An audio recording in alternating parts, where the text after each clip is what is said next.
Good evening, everyone, and welcome. We are excited for our second episode of TRASAL Talks. TRASAL is a traveling South Asian literature festival, and our mission is that TRASAL brings together a diversity of South Asian literary voices to surface and deepen conversations around key issues in South Asia and its diasporas. It curates and documents historically underrepresented writings of people in both mainstream and regional South Asian languages and in translation. And also, it's my pleasure to introduce the editors of Sing Slivered Tongue.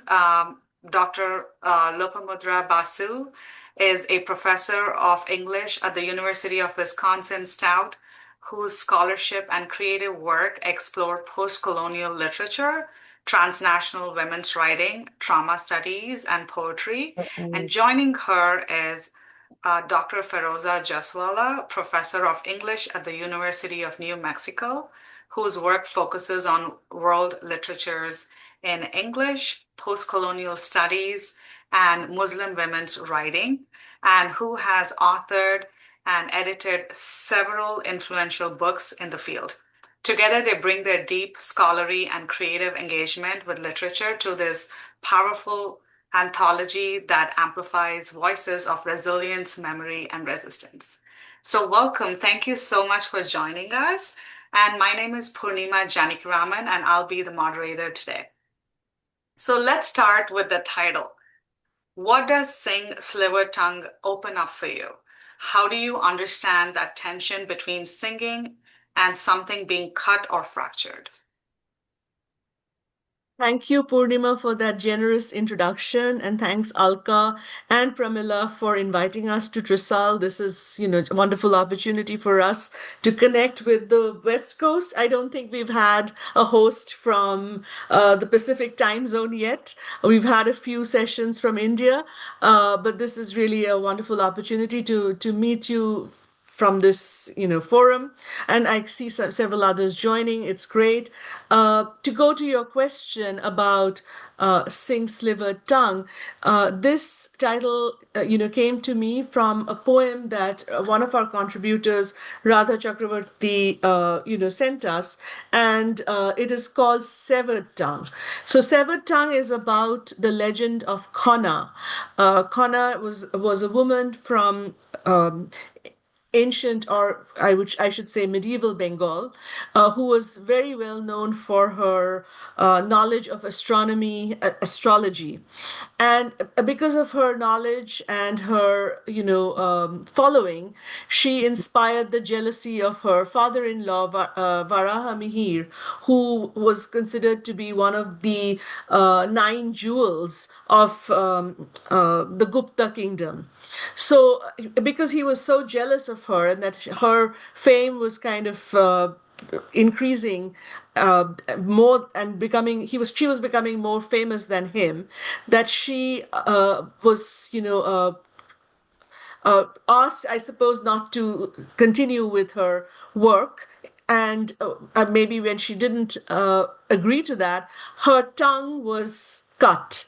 And that was a punishment so that she could never, prophesy. And this is her kind of fate.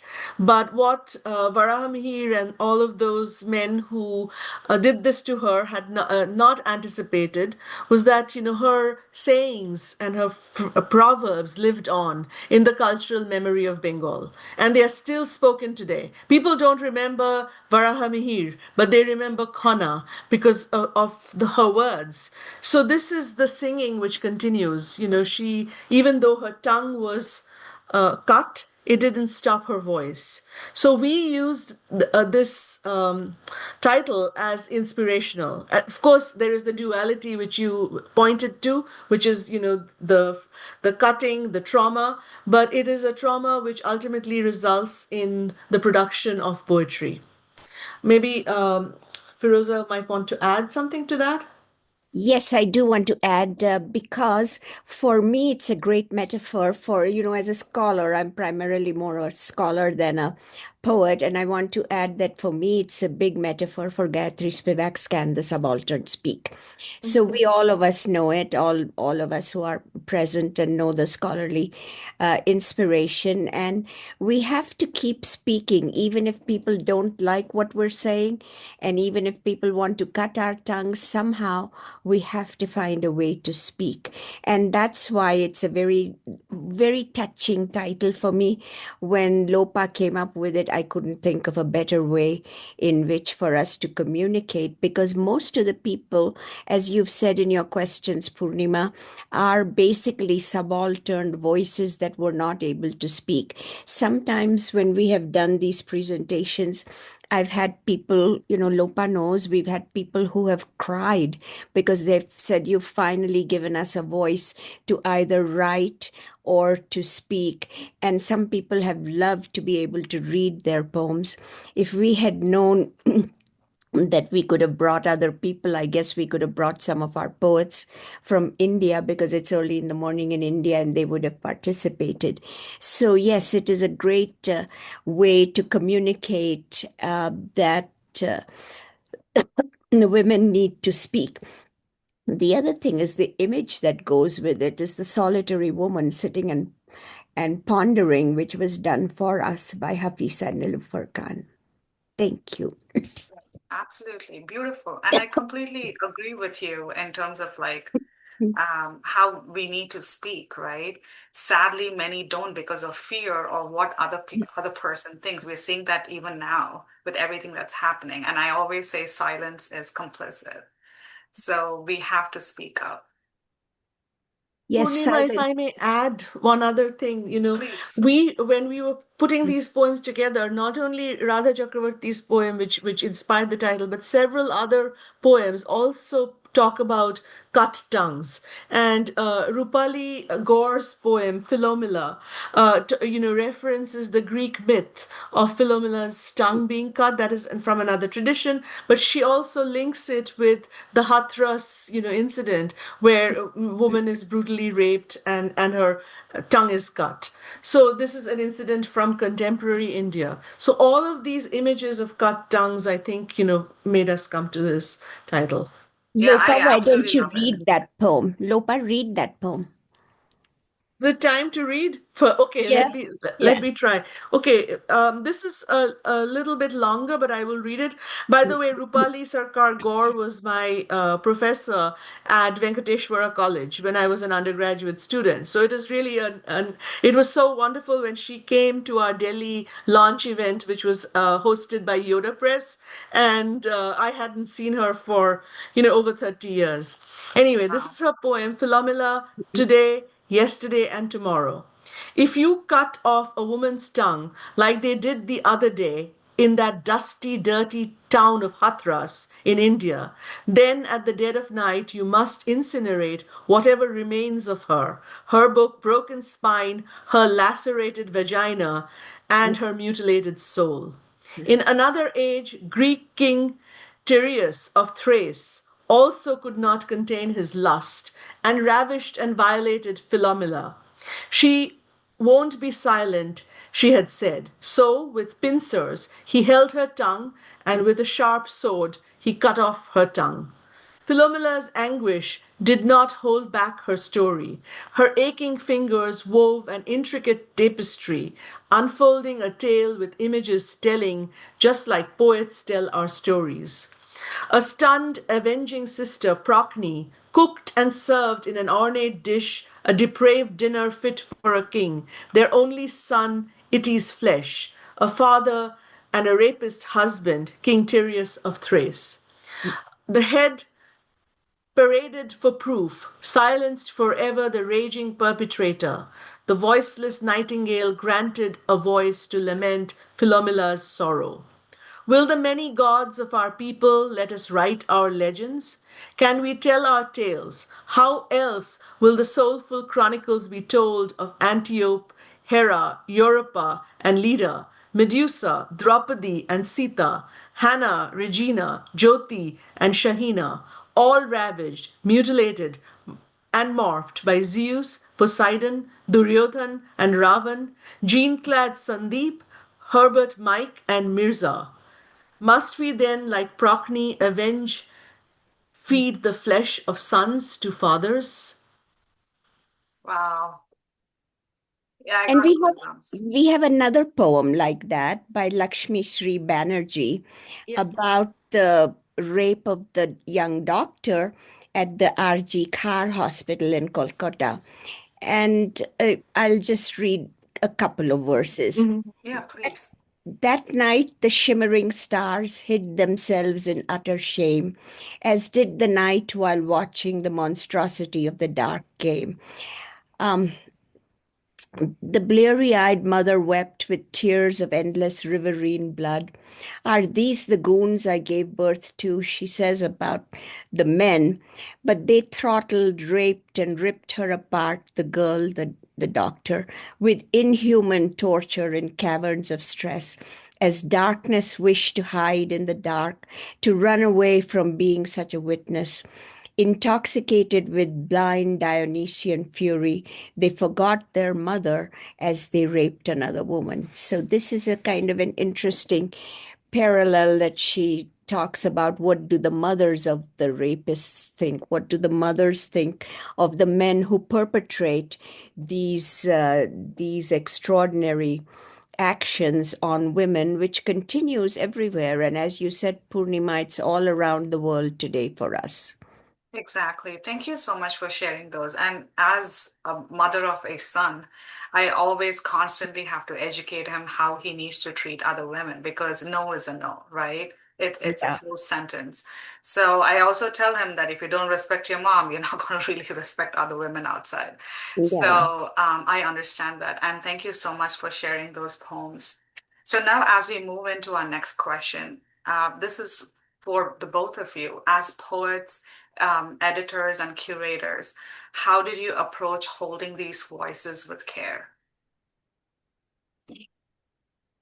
Well, I'll let Lopa answer it. Actually, it was a very wonderful experience for me sitting and editing the poems with Lopa. I do believe that we held all the voices with care. We almost did not reject anyone because we knew the validity of everyone's voice, that everyone needed to speak however they spoke and in what fashion. We did not try to censor anyone. A lot of Western poetic spaces censor people if their ideology is not the same as that of other of themselves, of the editors, and we did not do that at all.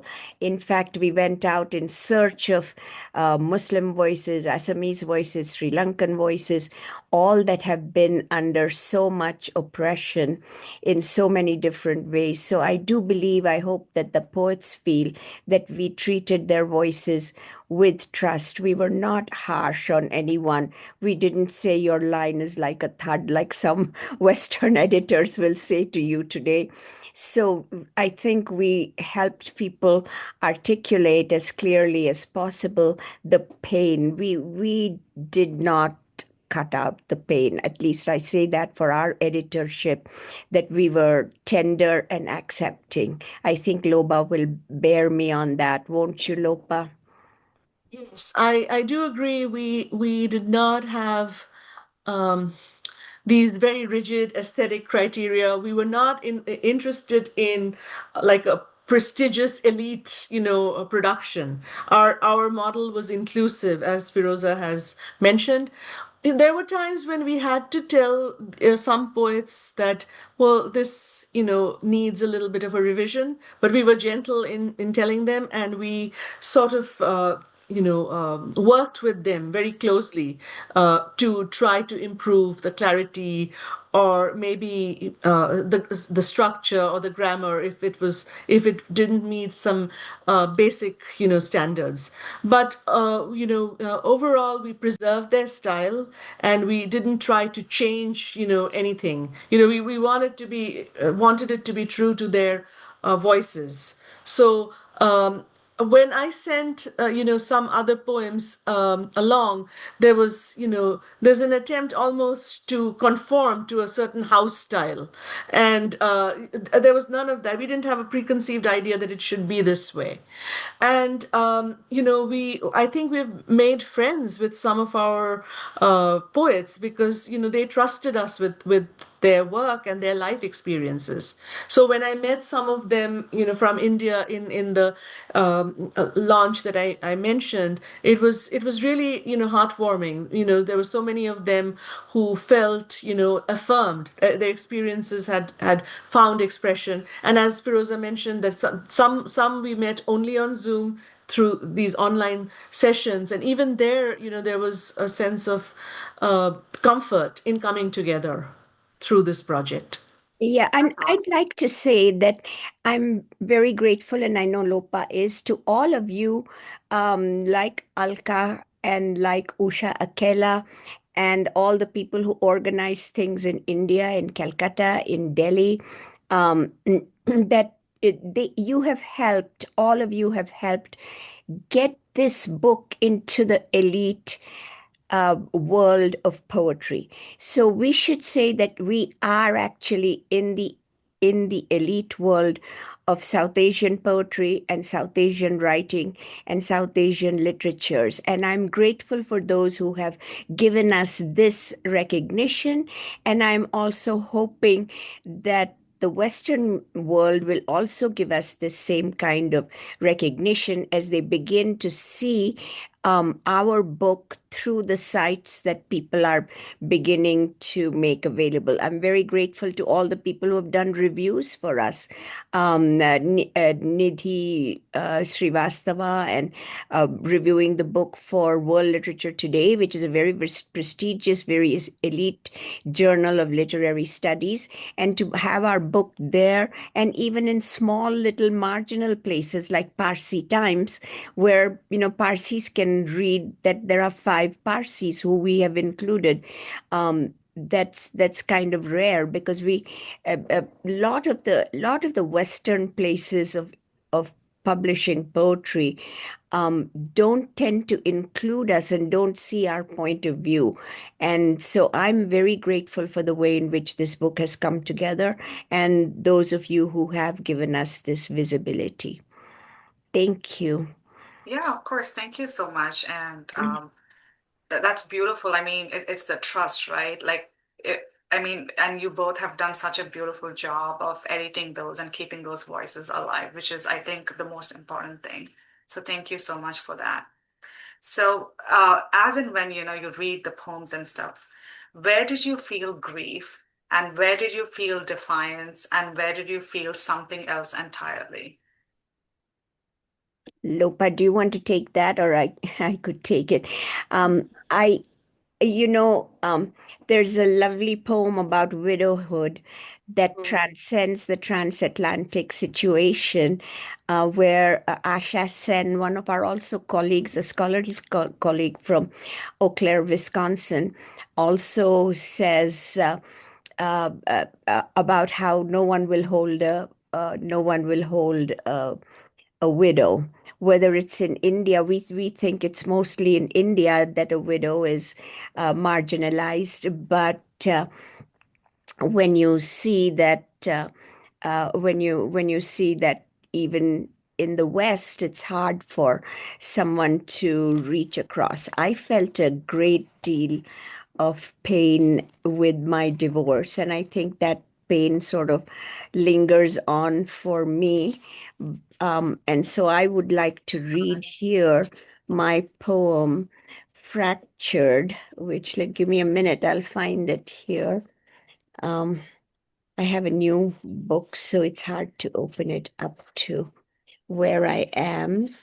So give me just 1 minute and While Firoza is finding the poem, I wanted to say that, the World Literature Today review was actually by Megha Sood. I just wanted to make the correction.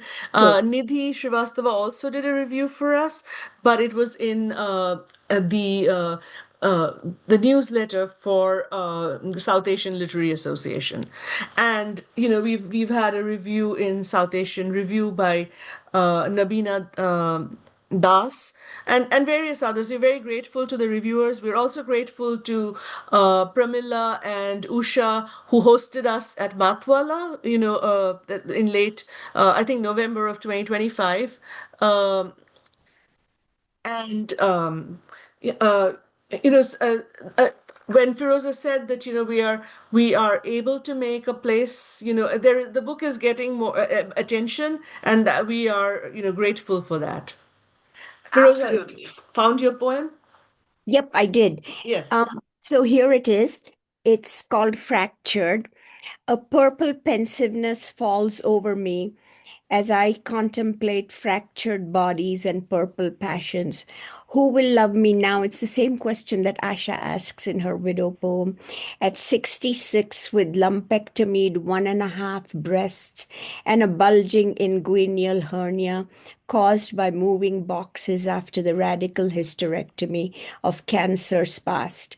None will hold women broken and fragmented, afraid to touch cracked glass like shards of crystal glassware, resulting from being dropped in the deliberate abandonment of betrayals wrought by those who should have loved us.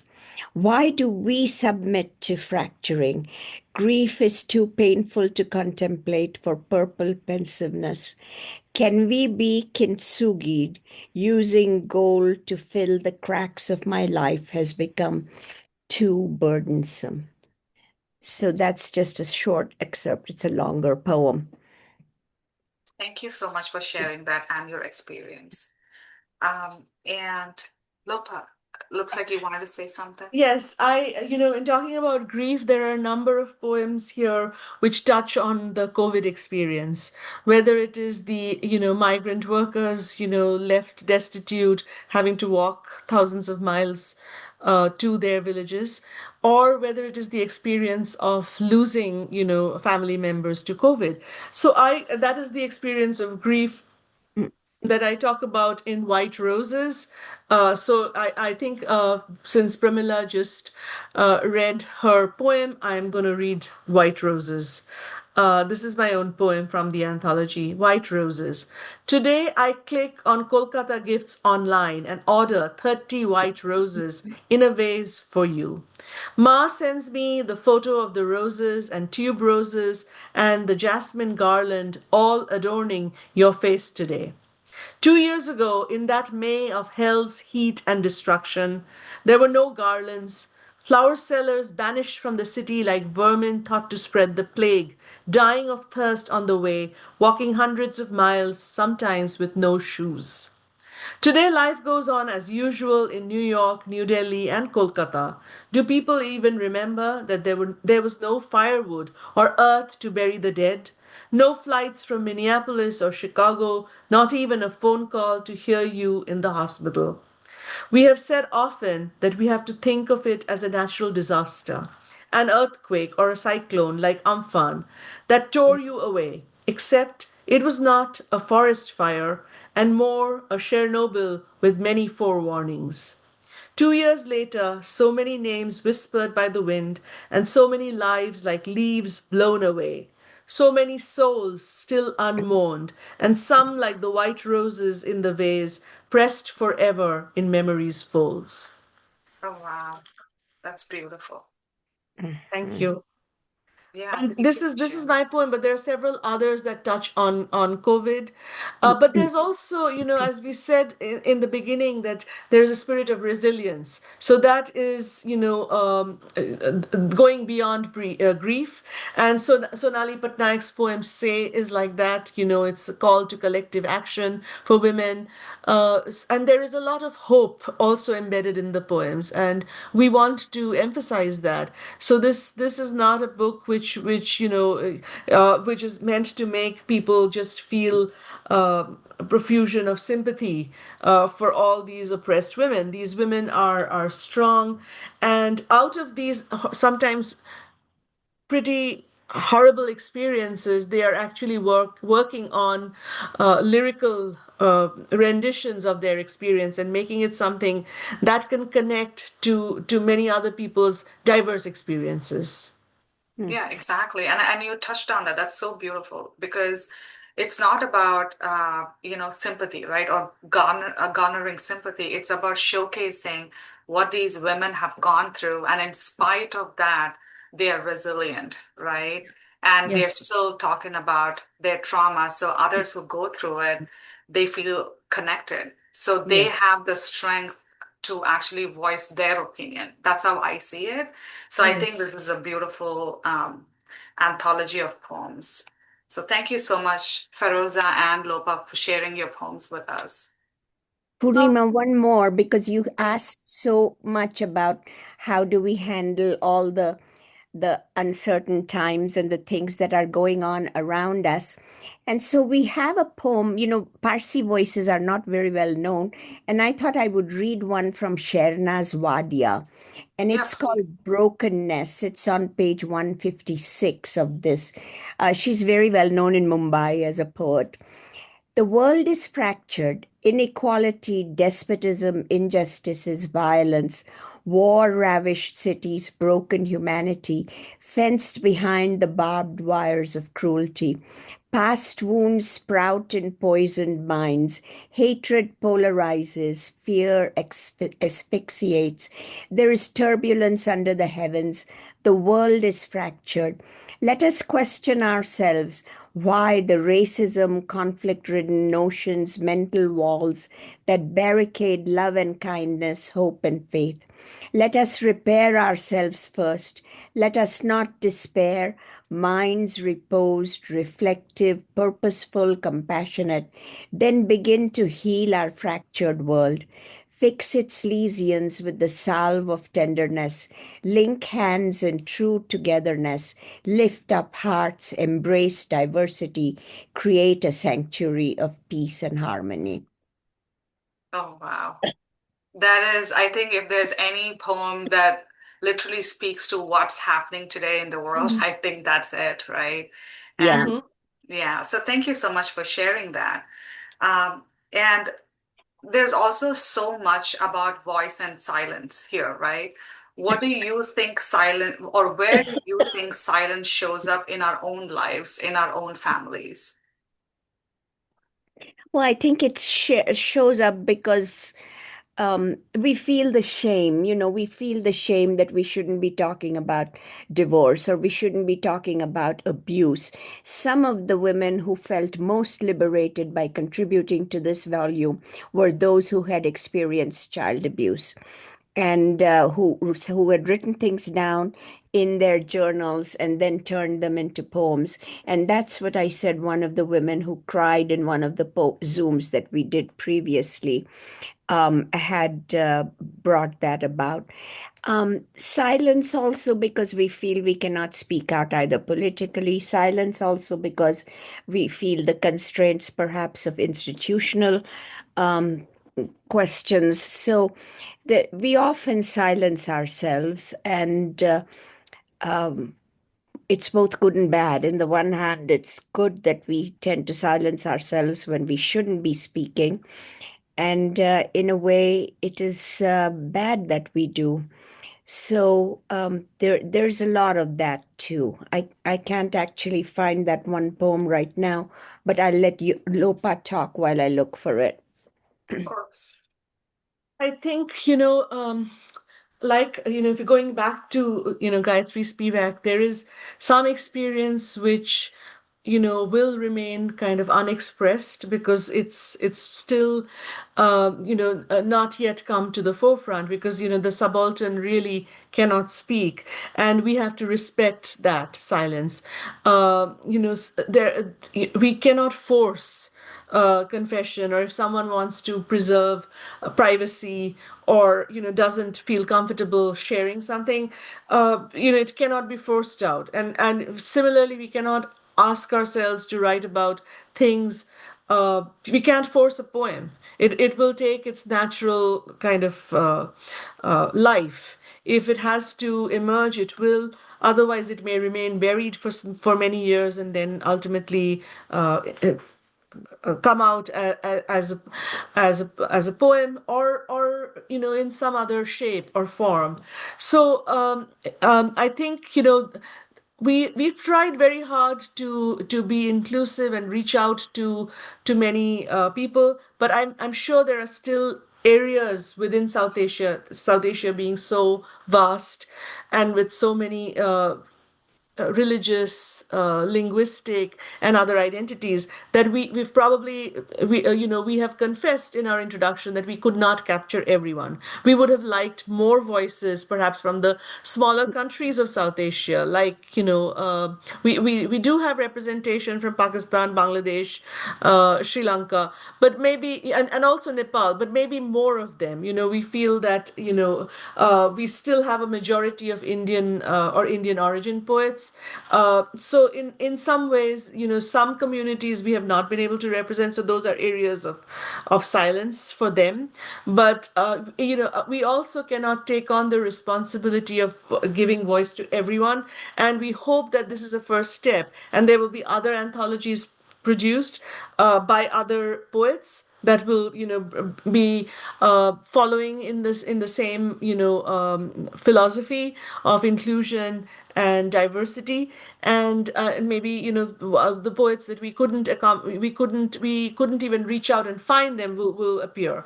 There's also so much poetry in the vernacular languages, and perhaps if we could have more translations, we would have welcomed them. But we really got a majority of English language submissions. So those are ways in which I interpret silence from your question. Yeah. Lopa just addressed the issue of the introduction, and I would urge everyone who listens to this to please read the introduction. We did a lot of scholarly research to write the introduction and to give complete, as much as possible, full coverage of the development of Indian poetry in English.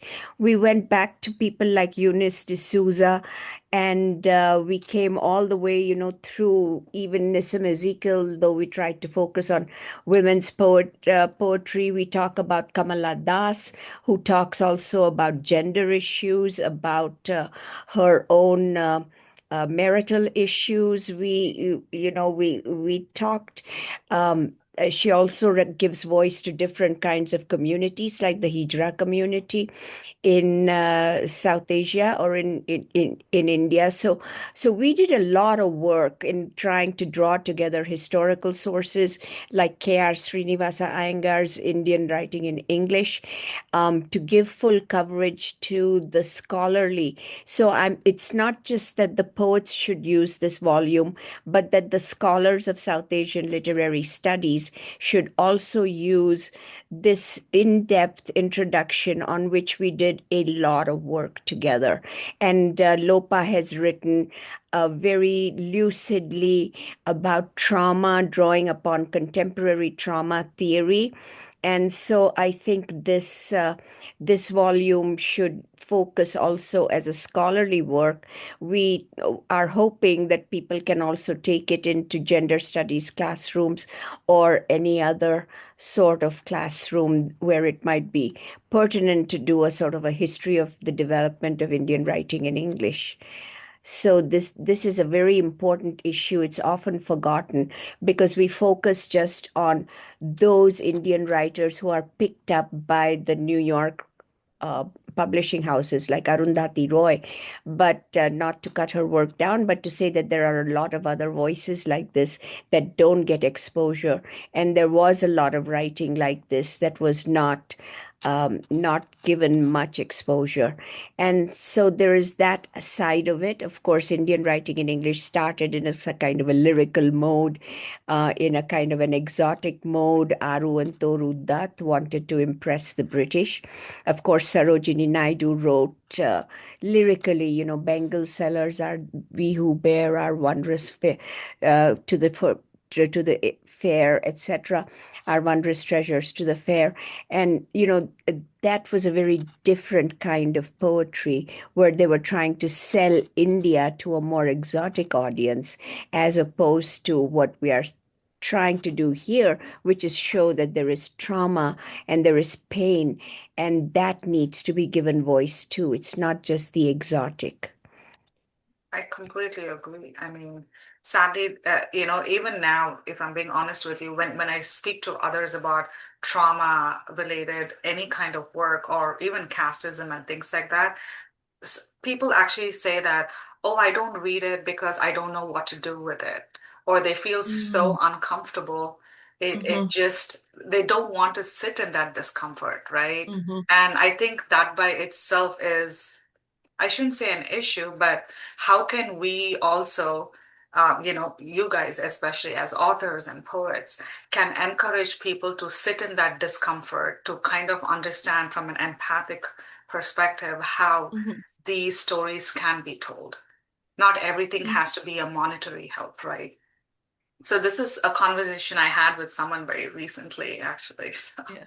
Mhm. Well, this is a very powerful question that you just asked, Purnima. I don't know if it was in your script, but I can the questions that you sent us, but I can reflect on it.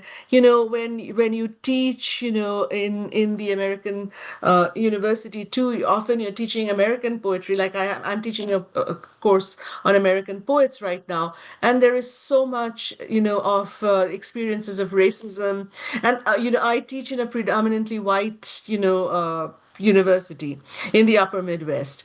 So, I asked my students that, how, what, like today after reading some poems which were, quite uncomfortable in many ways, like, how do you respond? How do you feel? And they said, yes, it's uncomfortable, but we would still rather read it, and rather than not read it. Or today I played them the famous song by Billie Holiday, which is "Strange Fruit," and it's really a depiction of lynching in the South. This kind of material now is increasingly becoming prohibited, censored.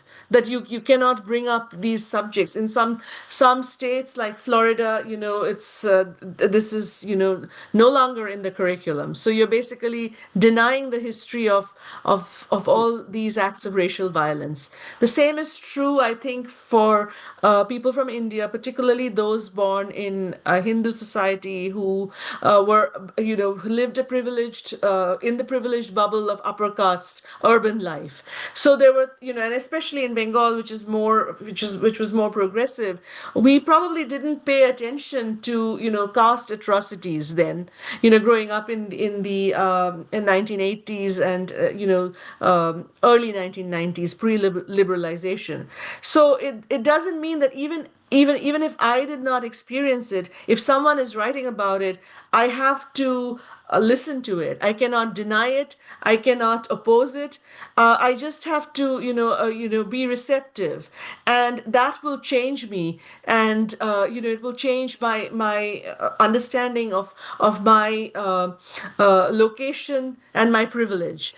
So, this it is not easy to do. It is easier perhaps to say, oh, like that's in the past. It's not happening. Whereas if you look at, current events, atrocities and violence against Dalits is really on the rise in India.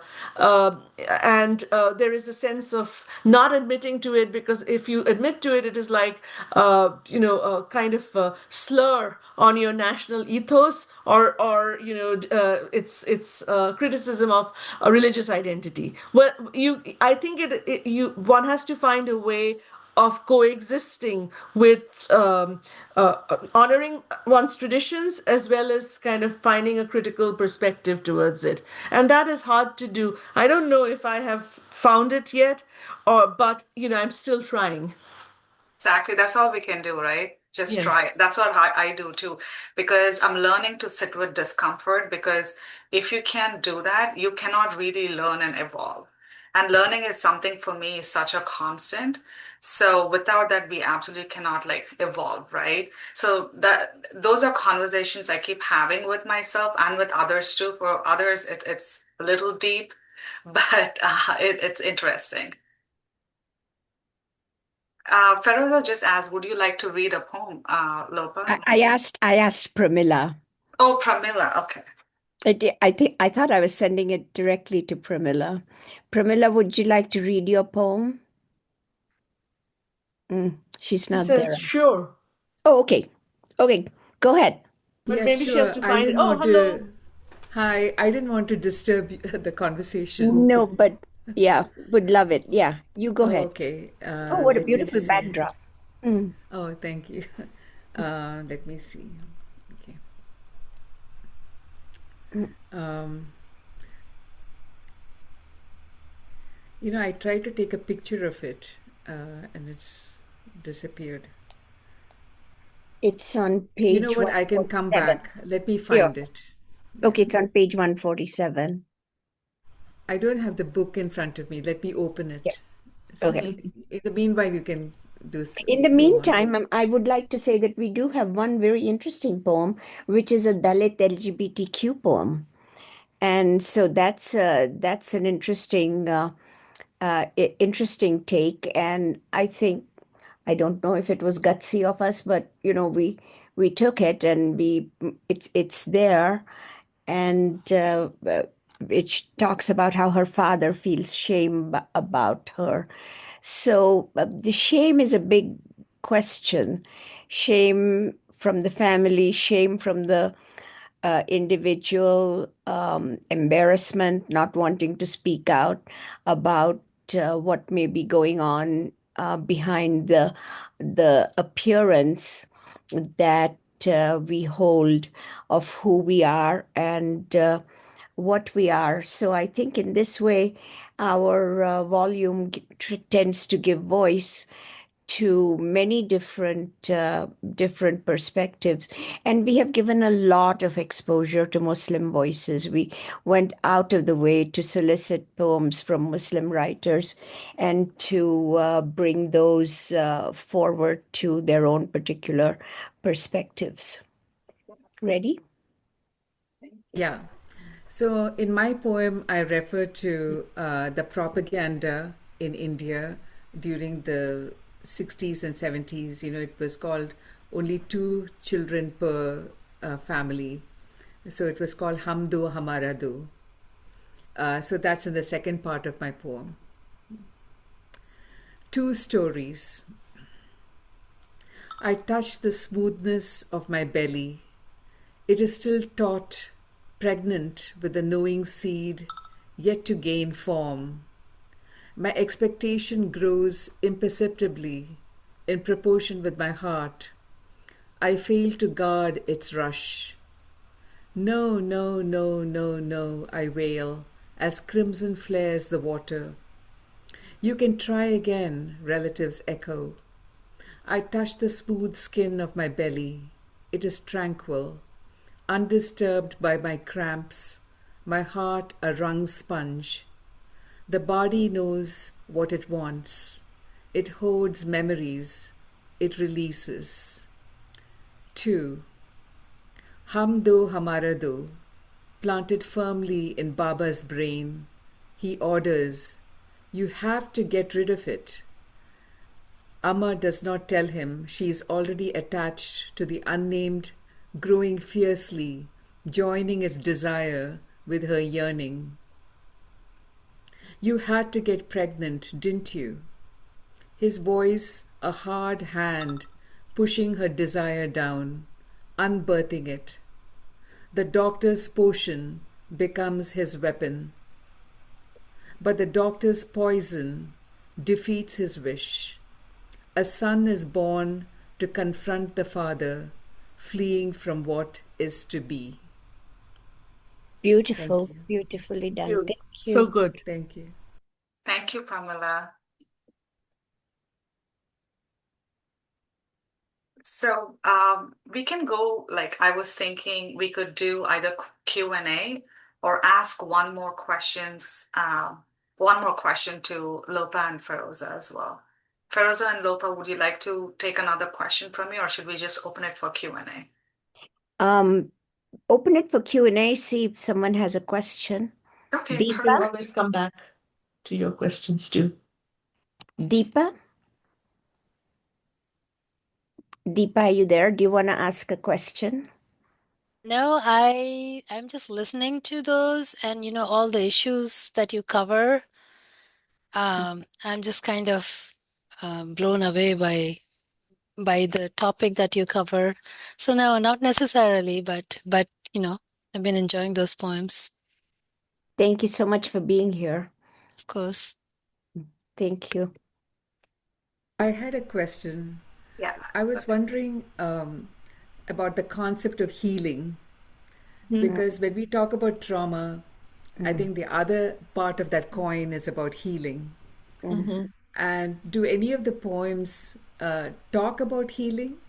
Talk about ways in which women try to heal themselves? Well, Yes. yeah. Go ahead. Go ahead, Lopa. You go ahead. No, no, I'm still trying to find a good example of a poem which is specifically about healing, but I think it is there in many. Um, I thought it was in my fractured poem where, yes. I'm saying this image of Kintsugi, and I didn't read the rest of that poem where I affirm myself. I say I will remain Feroza, scarred with pyrite, copper turquoise, they call it in India, Nishapuri like my Persian origins, Sonoran gold in my new desert home, where sand pours through cracks like a sieve, unrepairable. So there is an effort both to repair and to be unrepairable, but to move from there onwards, there is that effort definitely that we can get up and move after we have been dropped and broken.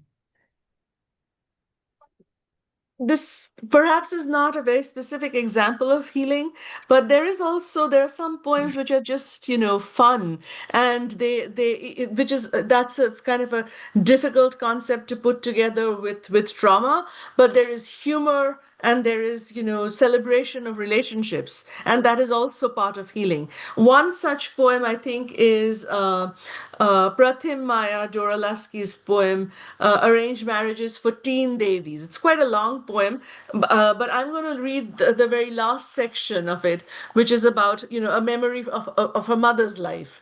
So when my mom was trying hard to be my best friend, so I too would share, so I wouldn't decide to die. She once told me how in the late 60s she'd take the 21 bus from her college to go flirt at the university library. Heading home meant rules and four younger siblings, and college was only to make her marriage worthy. So she'd stay back to read trashy novels, knowing dudes were watching her from neighboring desks. I feel a flicker for mom in her carefully pressed saris, pressed under her mattress if she missed the dhobi, knowing she'd never be allowed to work, using the few years she had for freedom, for fun. She told me she never looked directly at any of them. I mean, that would be a risk. That would be to risk a bad reputation. But there was one bespectacled dude who seemed a very serious type. She didn't know his name. Graduation results went up, and he asked how she did. She was too taken by surprise to counterfeit, so she told him she'd got a third class, that is, a C. He turned on his heel, and she laughs. She never saw him again. So this is a poem about a memory that her mother shared with her, which is, of like early college romance or friendship, of her mother. And I think this bonding of the mother and daughter in adult life is a source of, coming together. And these friendships, the celebrations of these relationships with other women, is a place of healing in the book. Yeah. Alka has asked a very poignant question. Alka, do you want to ask it? Or Alka asks, do we re-victimize ourselves when we share as openly? And I think some people would say, yes, we do re-victimize ourselves. But it's important to share. It's important to bring out and let it be known what women are suffering, what women go through, and what what bothers us, and how we can probably come to some sort of understanding, or let the world know it. It's useful for the world in general to heal from these poems, in the sense that people can learn from our experiences. They could probably read and say, oh, well, if this person could come through their divorce and survive and thrive, then perhaps I can too.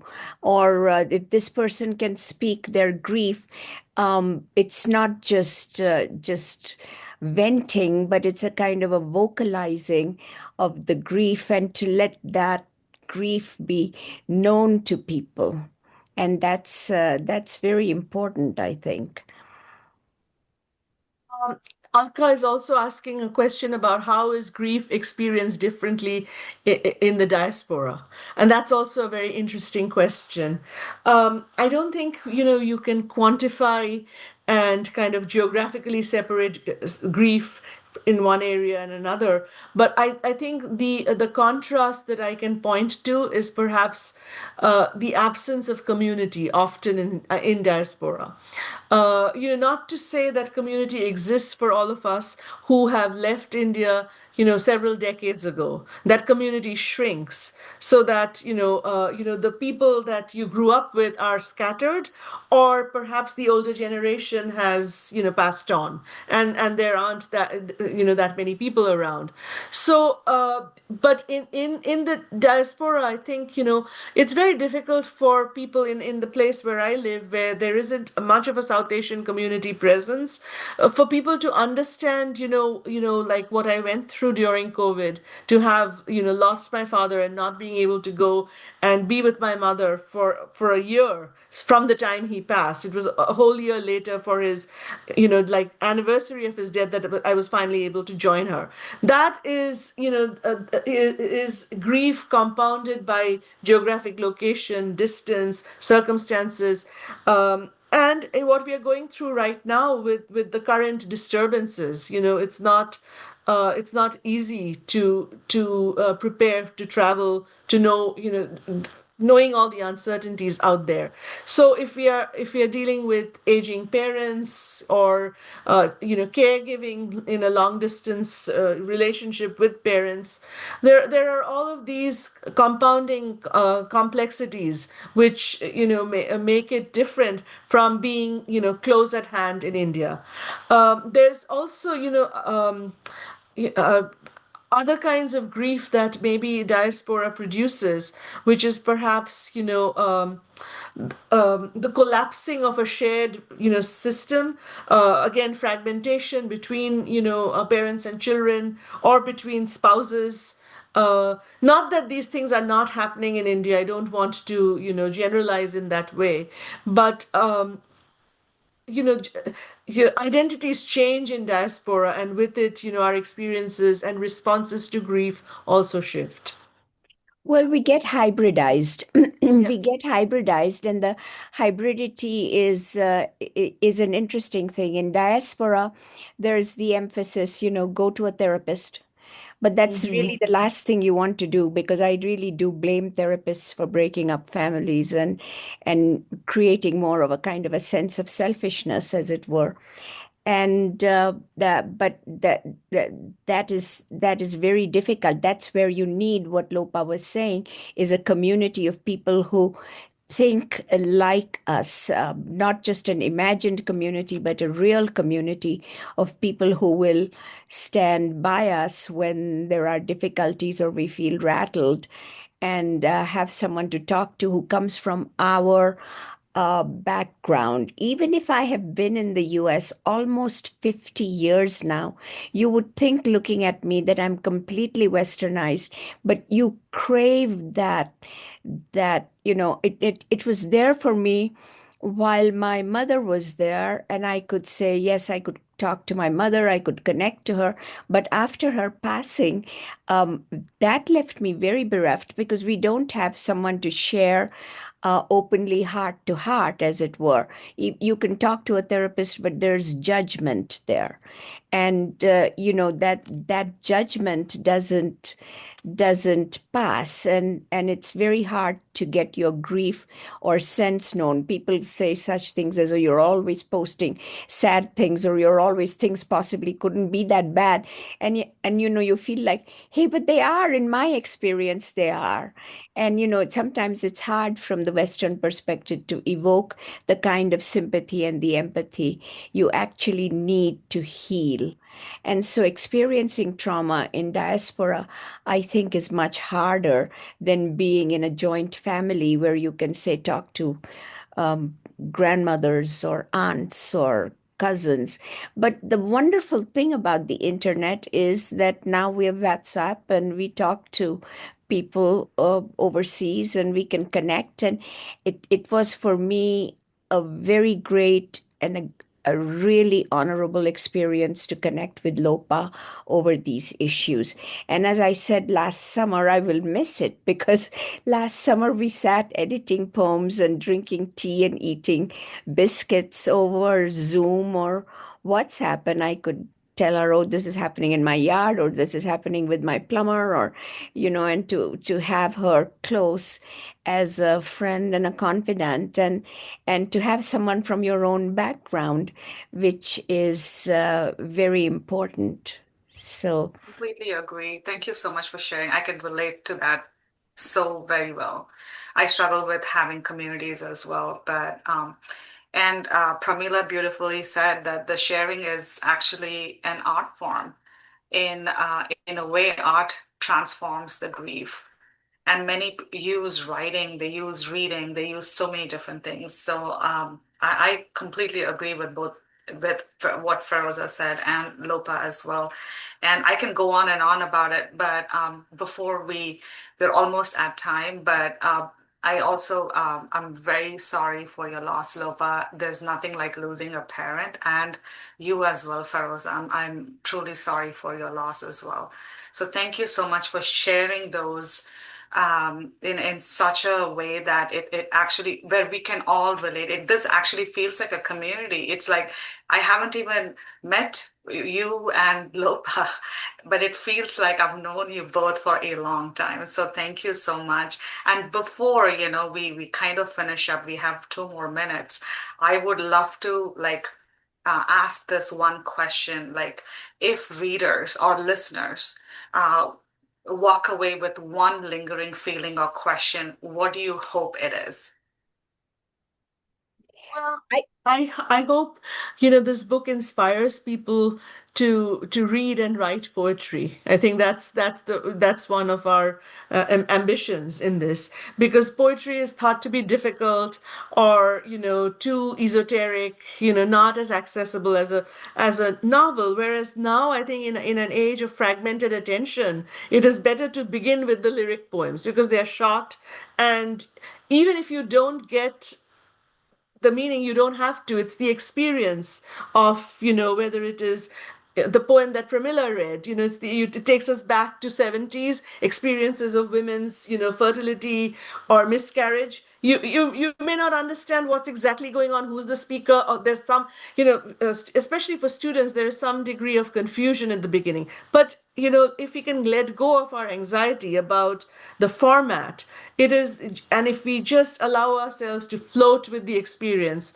it is really, wonderful. So we do want people to become, more attentive or appreciative or open to poetry. I think that's one aim.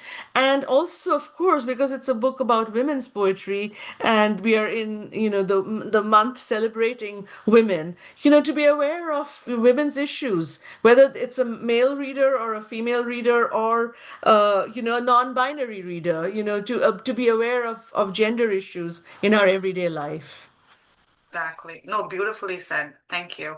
And I struggle with that too, because I think that's a great advice, even for me, just to kind of get into that versus, being a perfectionist myself. You tend to procrastinate. So that's a great advice. Thank you the so big much. thing that I would be hoping that people would walk away with is speak, write. Just write. Don't let somebody from anywhere tell you, oh, this is not good enough, or oh, you should shape it this way, or you should do this, or your sentence is a clunker, or anything like that. Don't let people hold you back from expressing yourself. That's the most important thing, is to express yourself openly, even if it's embarrassing, even if it's shameful, even if people on Facebook think, oh, you're sharing too much, oversharing, whatever, too much information, whatever. But it just get the voices out, and that is liberation. That is the important thing for us to do, is to liberate ourselves, liberate our voices, to speak and let it be known that this is what I'm going through, and this is my healing, is to express it with you and through you. And so this is the most important thing. And again, I come back to the subaltern has to speak. We are subalternized over and over again, and the subaltern has to speak. So we need to get our voices out. We continue, despite all levels of liberation, and so thinking that women are liberated, that we really are not. And, people feel free to put us down as and when they can, and it's important to just speak up. Yeah, I can't agree more to that. Yeah. Exactly. Thank you so much. We are at time, and thank you so much, Lopa and Feroza, for being here and taking your time to share your beautiful anthology of poems. I really appreciate it. And hopefully I get to read more of your books. And thank you. Thanks to TRASAL for letting us host this as well. And hope to see you all soon and have a wonderful evening. Yes, You, great, good. Thanks Purnima. to Prasal. And hopefully, maybe we can bring the book to JLF, which would be a real big honor. So, thank you very much for bringing us into your group. And thank you to everyone else who has helped along the way in getting this book exposed, as it were. So, thank you. Of course, thank you. Thank you. Very thoughtfully done questionnaire, Purnima. Thank you for moderating. Thank you. Of course. Thank you for giving me the opportunity. Yeah. And thank you, Pramila and Alka, for being along with us on this journey. Thank you so much.